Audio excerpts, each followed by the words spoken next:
ಪುಳಿಯೋಗರೆ ಗೊಜ್ಜು ಮಾಡ್ತಾ ಇದ್ದೀನಿ. ಪುಳಿಯೋಗರೆ ಗೊಜ್ಜಿಗೆ ಬೇಕಾಗುವ ಪದಾರ್ಥಗಳು 200 ಗ್ರಾಂ ಧನಿಯಾ, ಜೀರಿಗೆ 125 ಗ್ರಾಂ, ಮೆಂತ್ಯ 50 ಗ್ರಾಂ, ಮೆಣಸು 75 ಗ್ರಾಂ, ಬ್ಯಾಡಗಿ 100 ಗ್ರಾಂ, ಗುಂಟೂರು ಮೆಣಸಿನಕಾಯಿ 50 ಗ್ರಾಂ, ಸಾಸಿವೆ 50 ಗ್ರಾಂ, ಇಂಗು 5 ಗ್ರಾಂ, ಹುಣಸೆ ಹಣ್ಣು 500 ಗ್ರಾಂ, ಬೆಲ್ಲ 1 kg, ಪುಡಿ ಉಪ್ಪು 300 ಗ್ರಾಂ, ಎಣ್ಣೆ 200 ಗ್ರಾಂ. ಇಷ್ಟು ಪುಳಿಯೋಗರೆ ಗೊಜ್ಜಿಗೆ ಪುಡಿ ಮಾಡ್ಕೊಳ್ಳೋದಕ್ಕೆ ಹುರ್ಕೋತಾ ಇದ್ದೀನಿ. ಧನಿಯಾ ಹುರ್ಕೋತಾ ಇದ್ದೀನಿ. 200 ಗ್ರಾಂ ಧನಿಯಾ ತಗೊಂಡಿದ್ದೀನಿ.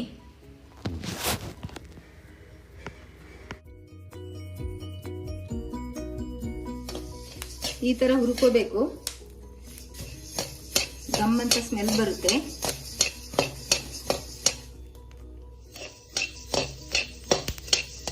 ಹತ್ತು ನಿಮಿಷ ಹುರ್ಕೊಂಡ್ರೆ ಸಾಕು.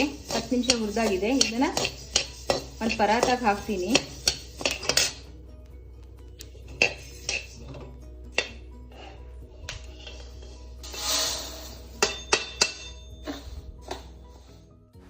ಜೀರಿಗೆ ಹುರ್ಕೋತಾ ಇದ್ದೀನಿ. ಜೀರಿಗೆ 125 ಗ್ರಾಂ ತಗೊಂಡಿದ್ದೀನಿ. ಈ ಜೀರಿಗೆ ಜೊತೆಗೇನೆ ಮೆಣಸಿನಕಾಯಿ ಹಾಕೊಂಡ್ಬಿಟ್ರು ವಾಸಿ. ಯಾಕೆಂದ್ರೆ ಇದನ್ನ ಸಪ್ರೇಟಾಗಿ ಹುರ್ಕೊಂಡ್ರೆ ಘಾಟ್ ಬರುತ್ತೆ. ಅದಕ್ಕೆ ಮೆಣಸಿನಕಾಯಿನ ಜೀರಿಗೆ ಜೊತೆನೆ ಹುರ್ಕೋತಾ ಇದ್ದೀನಿ. ಜೀರಿಗೆನೂ 10 ನಿಮಿಷ ಹುರ್ಕೊಂಡ್ರೆ ಸಾಕು.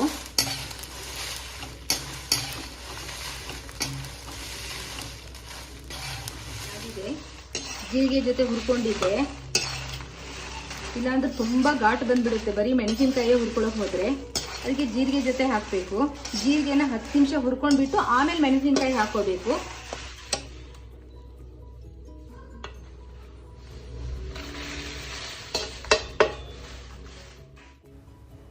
ಮೆಣಸು ಹಾಕೋತಾ ಇದ್ದೀನಿ. 75 ಗ್ರಾಂ ಮೆಣಸು ತಗೊಂಡಿದ್ದೀನಿ. ಅದನ್ನು ಹುರ್ಕೋತಾ ಇದ್ದೀನಿ. ಇದನ್ನು 10 ನಿಮಿಷ ಹುರ್ಕೋಬೇಕು. ಚಟ್ಪಟ್ ಅನ್ನುತ್ತೆ. ಆಯ್ತಿದು.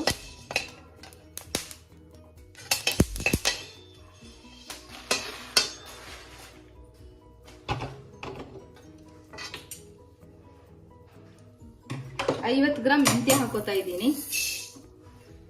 ಇವಾಗ ಇದನ್ನು 10 ನಿಮಿಷ ಹುರ್ಕೋಬೇಕು. ಸ್ವಲ್ಪ ಕಲರ್ ಚೇಂಜ್ ಆಗುತ್ತೆ ಅಲ್ಲಿ ತನಕ. ಮೆಂತ್ಯ ಕೆಂಪಗಾಗಿದೆ. ಇಷ್ಟು ಕೆಂಪಗಾದ್ರೆ ಸಾಕು.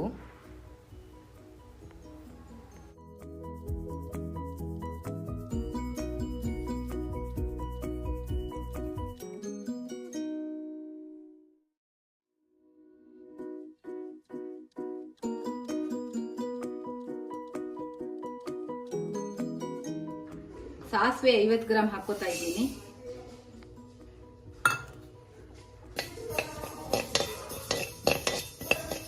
ನಿಮಿಷ ಹುರ್ಕೊಂಡ್ರೆ ಸಾಕು. ಚಟ್ಪಟ್ ಅನ್ನಕ್ಕೆ ಅಷ್ಟು ಹುರ್ಕೊಳ್ಳೋಣ. ಆಗಿದೆ. ಇವಾಗ ಇದಕ್ಕೆ ಹಾಕ್ತೀನಿ.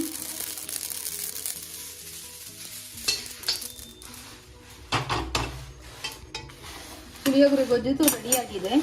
ಇದು ಆರಕ್ಕೆ ಸ್ವಲ್ಪ ಇಡೋಣ. ಇದನ್ನು ಮಿಕ್ಸಿಲಿ ಮಾಡ್ಕೋತೀನಿ ನಾನು.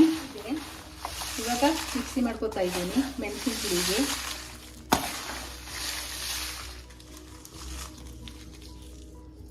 ಸ್ವಲ್ಪ ಮೆಣಸಿನಕಾಯಿ ಫಸ್ಟ್ ಹಾಕೋತೀನಿ.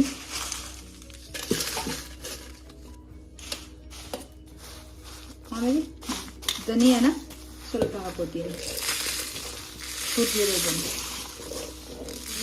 ಜರಡಿ ಮಾಡ್ಕೋತಾ ಇದ್ದೀನಿ.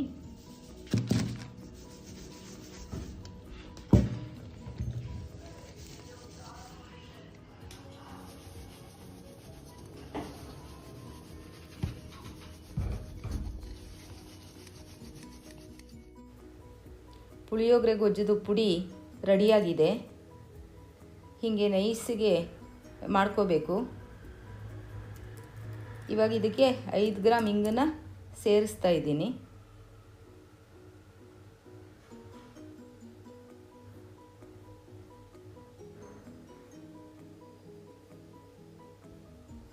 ಹಾಕಿದ್ಮೇಲೆ ಫುಲ್ಲು ಸೇರಿಸ್ಕೋಬೇಕು.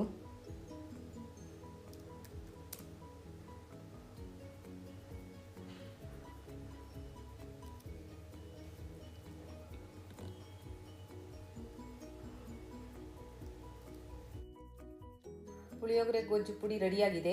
ಪುಳಿಯೋಗರೆ ಗೊಜ್ಜು ಹೇಗೆ ಮಾಡೋದು ಅಂತ ತೋರಿಸ್ತೀನಿ. ಪುಳಿಯೋಗರೆ ಗೊಜ್ಜು ಮಾಡೋದಕ್ಕೆ ಹುಣಸೆ ಹಣ್ಣನ್ನು ಸ್ವಲ್ಪ ಬಿಸಿ ನೀರಿಗೆ ಹಾಕೋತೀನಿ.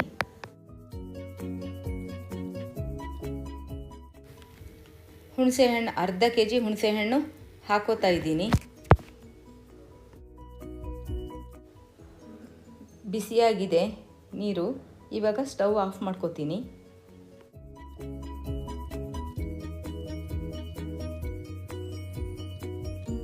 ಬಿಸಿ ನೀರಲ್ಲಿ ಹುಣಸೆ ಹಣ್ಣನ್ನು ನೆನೆ ಹಾಕಿದ್ದೆ. ಇದು ಒಂದು 5 hours ನೆನಿಬೇಕು. ನೆಂದ್ಮೇಲೆ ಇದನ್ನು ನಾನು ಮಿಕ್ಸಿ ಮಾಡ್ಕೋತೀನಿ.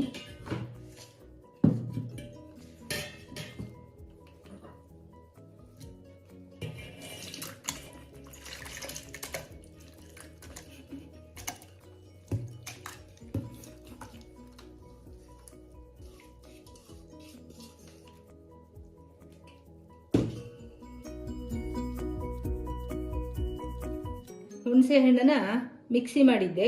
ಇದನ್ನು ಇವಾಗ ಸೋರೆ ಹಾಕೋತೀನಿ.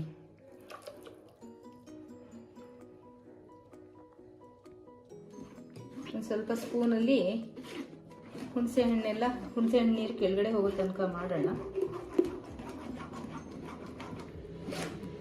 ಈ ಥರ ಫುಲ್ಲು ತಗೋಬೇಕು, ಸೋದಿಸ್ಕೋಬೇಕು. ಈ ಥರ ಬರುತ್ತೆ.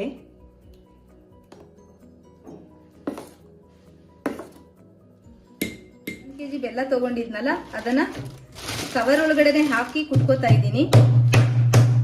ಸ್ಟವ್ ಹಚ್ತಾ ಇದ್ದೀನಿ. ಬಾಂಡಿ ಸ್ವಲ್ಪ ಬಿಸಿ ಆಗಲಿ.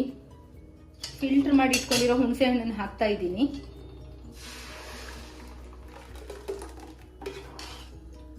ಇದು ಸ್ವಲ್ಪ ಕುದಿಬೇಕು. ಅರ್ಧ kg ಹುಣಸೆ ಹಣ್ಣು ತೊಗೊಂಡಿದ್ದೆ. ಅದನ್ನು ನೀರಲ್ಲಿ ನೆನೆಸಿದ್ದೆ, ಬಿಸಿ ನೀರಲ್ಲಿ. ಅದನ್ನು ಫಿಲ್ಟರ್ ಮಾಡಿಕೊಂಡು ಇವಾಗ ಹಾಕಿದ್ದೀನಿ ಬಾಣಲಿಗೆ. ಅದು ಕುದೀತಾ ಇದೆ, ಚೆನ್ನಾಗಿ ಕುದ್ದಿದೆ. ಇವಾಗ ಈ ಕುದಿಯೋದಕ್ಕೆ ಉಪ್ಪು ಹಾಕೋತಾ ಇದ್ದೀನಿ. 300 ಗ್ರಾಮ್ ಉಪ್ಪು ಹಾಕೋತಾ ಇದ್ದೀನಿ.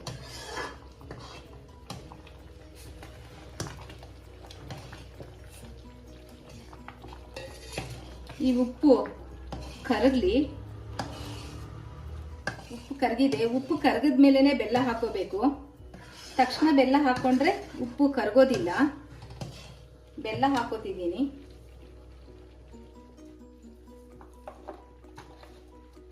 ಒಂದು kg ಬೆಲ್ಲ ತಗೊಂಡಿದ್ದೀನಿ.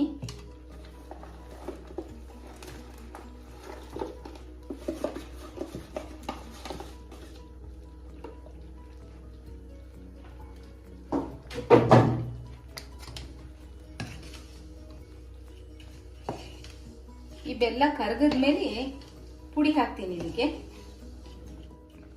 ಸ್ವಲ್ಪ ಸಿಮ್ ಮಾಡಿಕೊಂಡೆ. ಇದು ಬೆಲ್ಲ ಕರಗಿದೆ. ಬೆಲ್ಲ ಕರಗಿದಕ್ಕೆ ಪುಳಿಯೋಗರೆ ಗೊಜ್ಜು ಪುಡಿ ಮಾಡ್ಕೊಂಡಿದ್ನಲ್ಲ ಅದನ್ನು ಹಾಕ್ತಾ ಇದ್ದೀನಿ. ಸ್ವಲ್ಪನೇ ಹಾಕೋಬೇಕು, ಒಟ್ಟಿಗೆ ಎಲ್ಲ ಹಾಕೋಬಾರ್ದು.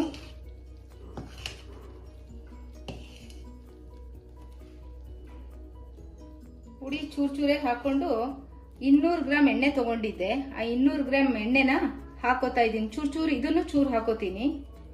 ಸ್ವಲ್ಪ ಮೆಣಸಿನ ಪುಡಿ, ಸ್ವಲ್ಪ ಎಣ್ಣೆ, ಎರಡನ್ನೂ ಸೇರಿಸ್ಕೋತೀನಿ.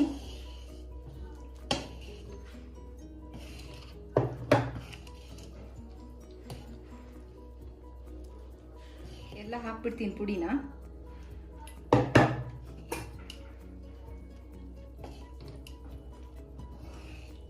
ಇದನ್ನ ಮಾಡೋವಾಗ ಸ್ವಲ್ಪ ಜೋಪಾನವಾಗಿ ಮಾಡಬೇಕು. ಯಾಕೆಂದ್ರೆ ಇದು ಕುದಿಯೋವಾಗ ಹಾರ್ಬಿಡುತ್ತೆ. ಅದರಿಂದ ಸ್ವಲ್ಪ ದೂರ ನಿಂತ್ಕೊಂಡೇ ಮಾಡ್ಕೋಬೇಕು.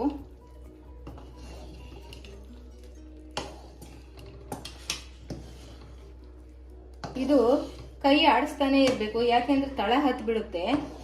ಬಿಟ್ಬಿಟ್ರೆ ಮೆಣಸಿನ ಪುಡಿ ಹಾಕಿದ ಮತ್ತೆ ಕೈ ಆಡಿಸ್ತಾ ಇರಬೇಕು. ಇದು ಚೆನ್ನಾಗಿ ಕುದೀಲಿ, ಸ್ವಲ್ಪ ಗಟ್ಟಿ ಆಗುತ್ತೆ.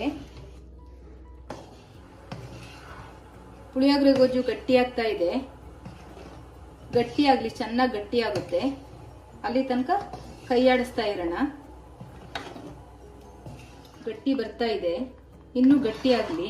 ಇದು ಚೆನ್ನಾಗಿ ಕುದೀತಾ ಇದೆ. ಇದು ಕುದಿಯೋವಾಗ ಹಾರ್ಬಿಡುತ್ತೆ ಎಲ್ಲ ಕಡೆಗೂ. ಜೋಪಾನ ಮಾಡುವಾಗೆ ಮಾಡಬೇಕು. ಸ್ವಲ್ಪ ಅತಿ ಹೈಯಲ್ಲಿ ಇಟ್ಕೋಬಾರ್ದು, ಮೀಡಿಯಮ್ ಫ್ಲೇಮಲ್ಲಿ ಇಟ್ಕೋಬೇಕು. ಇದನ್ನ ಮಾಡೋಕ್ಕೆ 1 ಗಂಟೆ ಕಾಲನಾದರೂ ಬೇಕಾಗುತ್ತೆ. ಪುಡಿ ಮಾಡಿ ಇಟ್ಕೊಂಡ್ಬಿಟ್ರೆ ಬೇಗ ಆಗ್ಬಿಡುತ್ತೆ.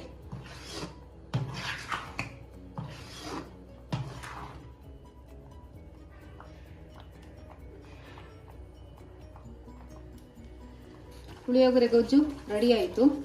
ಈ ಥರ ಗಟ್ಟಿ ಬರುತ್ತೆ. ಇವಾಗ ಆಫ್ ಮಾಡ್ಕೊಂಡ್ಬಿಡ್ತೀನಿ. ಇದು ಒಂದು 5 ಗಂಟೆ ಕಾಲ ಹೀಗೆ ಇರಬೇಕು, ಮುಚ್ಚಬಾರ್ದು. ಮುಚ್ಚಿದ್ರೆ ಆವಿ ನೀರು ಹೋಗ್ಬಿಟ್ಟು ತೆಳ್ಳಗಾಗ್ಬಿಡುತ್ತೆ. ಮುಚ್ಚಿದೆ ಒಂದು 5 ಗಂಟೆ ಕಾಲ ಹಿಂಗೆ ಇರಲಿ, ಗಟ್ಟಿ ಆಗುತ್ತೆ.